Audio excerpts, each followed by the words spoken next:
இன்றைக்கி நம்ம ஹேமாஸ் கிச்சன் மோர் குழம்பு ப்ரீமிக்ஸ் வச்சு மோர் குழம்பு எப்படி செய்யுதுன்னு பார்க்கலாம். ப்ளைனாக மோர் குழம்பு எப்படி செய்யுது நான் ஏற்கனவே காட்டியிருக்கேன். இன்றைக்கி வந்து வெண்டைக்காய் வச்சு மோர் குழம்பு எப்படி செய்யுதுன்னு பார்க்கலாம். ஃபஸ்ட்டு எண்ணெய் ஊற்றி வெண்டைக்காவை வதக்கி எடுத்துக்கலாம். தேங்காய் தான் சேர்த்துருக்குறேன். வெண்டைக்காய் இந்த அளவுக்கு நறுக்கி எடுத்துக்கோங்க. அந்த வலுவலுப்புலாம் போகணும், அந்தளவுக்கு நல்லா வதக்கிக்கோங்க. இப்போ மோர் குழம்பு எடுத்து மிக்ஸ் பண்ணிக்கலாம். அதாவது மோர் குழம்பு ப்ரீமிக்ஸ் பொடி எடுத்து மிக்ஸ் பண்ணிக்கலாம். நமக்கு எவ்வளோ வேணுமோ அந்த அளவுக்கு எடுத்துக்கோங்க. நான் வந்து இங்கே மதியம் பிள்ளைங்களுக்கெல்லாம் சேர்த்து கொடுக்குறதுக்காக அதை சேர்த்தே தான் செய்கிறேன். அதை இந்த ஸ்பூனில் 4 ஸ்பூன் எடுத்துருக்கிறேன். இதிலே பார்த்திங்கன்னா கடுகு, உளுந்தம் பருப்பு, கருவேப்பிலை, பெருங்காயம் எல்லாமே சேர்த்துருக்குறேன். தேங்காய் கூட நான் அரைச்சி சேர்த்துட்டேன். அதனால் நீங்கள் எதுவுமே சேர்க்க தேவையில்லை. இப்போ தண்ணி ஊற்றி கலந்துக்கலாம். லம்ஸெல்லாம் இல்லாமல் நல்லா கலந்துக்கோங்க. இது இப்படியே ஒரு 5 நிமிஷம் இருக்கட்டும்.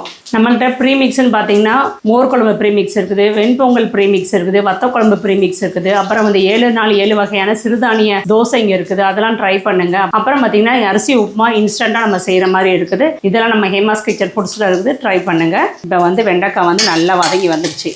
இன்னும் கொஞ்சம் வதக்கி எடுத்துக்கலாம். இப்போது இந்த வெண்டைக்காய் வந்து தனியாக எடுத்துக்கிறேன்.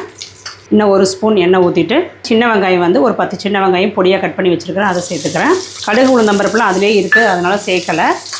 இப்போது நல்லா வெங்காயம் நல்லா வதங்கிடுச்சு. இந்த அளவுக்கு வதங்கி வரணும். நம்ம மோர் குழம்பு கலக்கி வச்சுருந்தோம்ல, அதை சேர்த்துக்கிறேன். இது ஒரு 5 நிமிஷம் கொதிக்கட்டும். இங்கே 1 கப் தயிர் எடுத்துருக்கிறேன். இட்லி பொடி, பூண்டு இட்லி பொடி கொண்டாந்தாங்களா, அது டேஸ்ட்டு பார்த்தேன். அதான் இதை வந்து இப்போ கடைஞ்சிக்கோங்க. இந்த தயிரை பூண்டு இட்லி பொடி, எள்ளு இட்லி பொடி, கொள்ளு இட்லி பொடிலாம் வரிசையாக வந்து டேஸ்டிங் வந்துக்கிட்டே இருக்குது. சூப்பராக இருக்குது. இந்த மாதிரி கலந்து வச்சுக்கோங்க. 5 நிமிஷம் நல்லா கொதிச்சிச்சு. இந்த மாதிரி திக்காக வரணும் பாருங்கள். இப்போ இது கூட வதக்கி வச்ச வெண்டைக்காவை சேர்த்துக்கலாம். 1 நிமிஷம் கொதிக்கட்டும். கொதிச்சதுக்கப்புறம் ஆஃப் பண்ணிக்கலாம். ஆஃப் பண்ணிவிட்டு நல்லா ஆறட்டும். ஆறுனதுக்கப்புறம் நம்ம இந்த கடைஞ்சி வச்ச தயிரை சேர்த்துக்கலாம். அதில் இப்போ குழம்பு நல்லா ஆறிடுச்சு. தயிர் சேர்த்துக்கலாம். நம்ம வீட்டில் செஞ்சால் எப்படி இருக்கும் அதே டேஸ்ட்டு தான் இருக்கும். சூப்பராக வந்துடுச்சு பாருங்கள்.